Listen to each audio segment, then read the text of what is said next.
कोमल, तू पुन्हा तुझे बूट रॅकवर ठेवले नाहीत. पुष्पाचा आवाज ऐकून कोमल घाबरते. ती पटकन तिचे बूट रॅकवर उचलून ठेवते. पण पुष्पाचा राग शांत होत नाही. ती तिला आणखी फटकारते. पुष्पाला फक्त कोमलला ओरडण्याचा बहाणा पाहिजे असतो. कोमल रडत तिच्या खोलीत जाते, दार बंद करते आणि रडत बेडवर झोपते. आणि मनातल्या मनात स्वतःशीच बोलते, माझी आई मेली नसती तर बरे झाले असते. माझ्या वडिलांनी पुन्हा लग्न केले नसते तर बरे झाले असते. मीही मेली असती तर बरे झाले असते. या विचारांचा विचार करत कोमल रडत रडत झोपी जाते.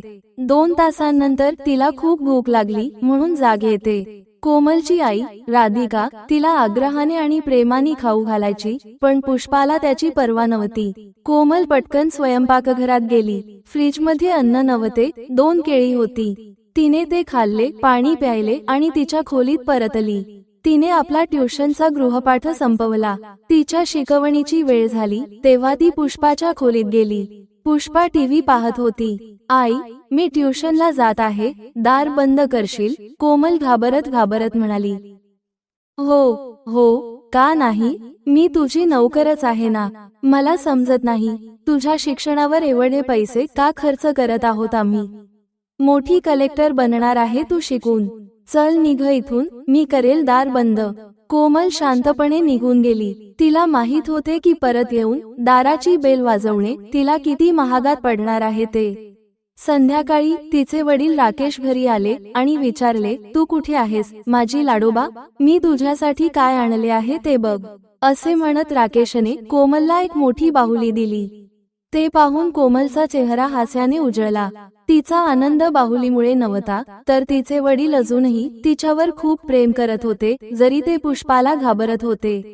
तेवढ्यात पुष्पा स्वयंपाकघरातून पाणी घेऊन आली. या फालतू खर्चाची काय गरज होती? तुला माहिती आहे ना आधीच तिच्या शिक्षणावर किती खर्च होत आहे ते. राकेशने तिला समजावत स्पष्ट केले, ठीक आहे, ती एक लहान मुलगी आहे. तिचं सुद्धा खेळायचं मन करत असेल. ती बिचारी मुलगी कशाचाही हट करत नाही. मी आज बाजारात ही बाहुली पाहिली म्हणून मी स्वतः ती विकत घेतली. पुष्पा गप्प राहिली आणि चहा बनवण्यासाठी स्वयंपाकघरात निघून गेली.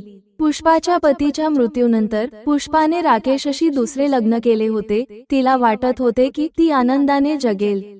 पण कोमलची जबाबदारी तिच्या खांद्यावर आल्यापासून ती तिला त्रासदायक वाटू लागली होती. तिला वाटत होते की कोमलने तिच्या आईसारखे मरावे, नाही तर तिने कुठं निघून जावे.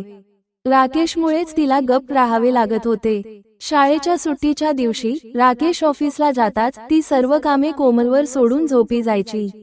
कोमल फक्त 8 वर्षांची होती, पण असे वाटत होते की तिच्या आईच्या मृत्यूनंतर ती तिच्या वयापेक्षा खूप मोठी झाली आहे. ती घरातील सर्व कामे करायची, अभ्यास करायची आणि तिच्या सावत्र आईचे टोमणे सहन करायची. कधी कधी तिला मारहाणही व्हायची. एके दिवशी कोमल भांडी घासत असताना तिच्या हातातून एक ग्लास पडला आणि फुटला. हे पाहून पुष्पाने तिला खूप मारहाण केली आणि तिला जेवण देण्यास नकार दिला. कोमल रात्रभर रडली. ती तिच्या खोलीत बेडवर रडत पडली.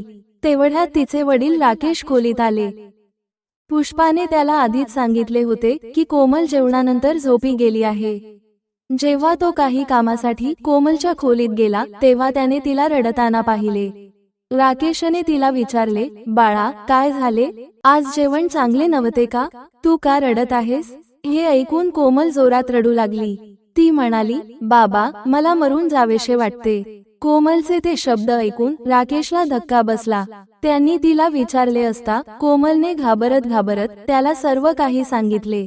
राकेश डोक्यावर हात ठेवून विचारात पडला, अरे देवा, काय झाले हे? मी यासाठी पुन्हा लग्न केले जेणेकरून माझ्या मुलीची काळजी घेण्यासाठी तिला आई मिळेल. आज ती तिच्या जीवावर उठली आहे. एवढ्याशा लेकराला ती चक मारते. त्याच्यासाठी हा खूप मोठा धक्का होता.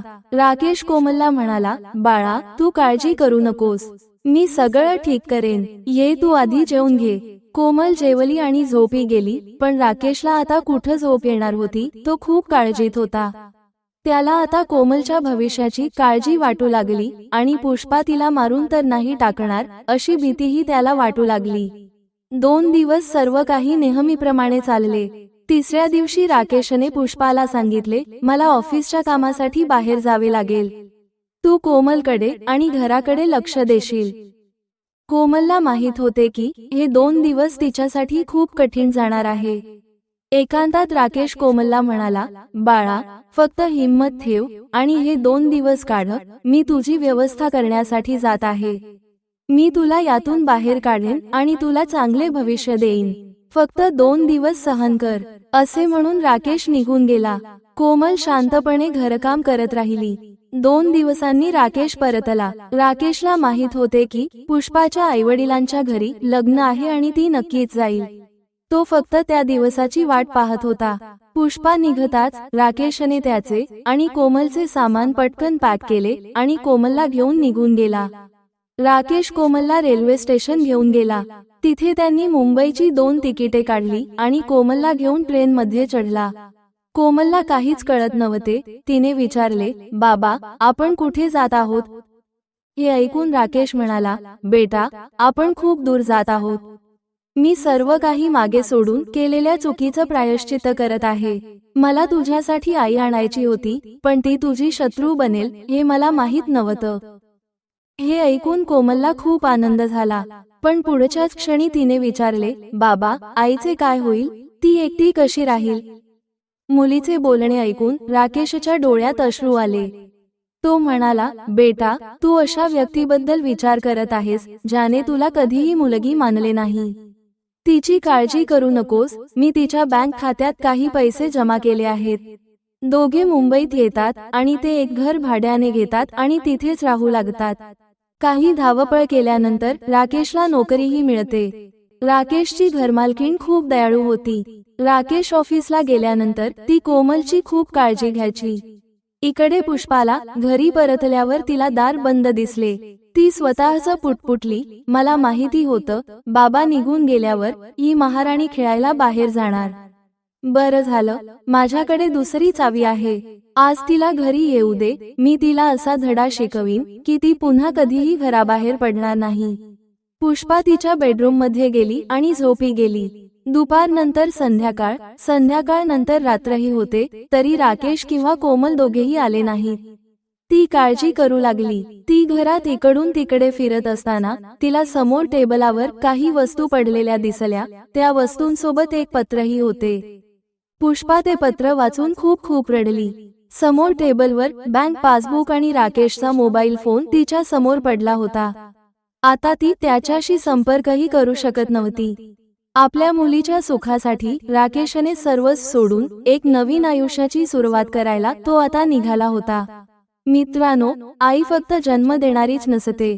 खरी आई ती असते जी मनापासून ममता देते. सावत्र आई असो वा खरी, जर तिने मायेने हात धरला तर मुलासाठी तीच जगातील सर्वात मोठी सुरक्षितता ठरते. आणि प्रत्येक वडिलांनी हे लक्षात ठेवायला हवं की मुलाला फक्त छत्र देणं पुरेसं नाही, तर त्याच्या आयुष्यात प्रेम, आधार आणि सुरक्षितता देणं हीच खरी जबाबदारी आहे. मित्रहो, तुम्हाला ही कथा कशी वाटली ते आम्हाला कमेंट करून नक्की सांगा. लाईक, शेअर आणि सबस्क्राईब करायला विसरू नका. धन्यवाद.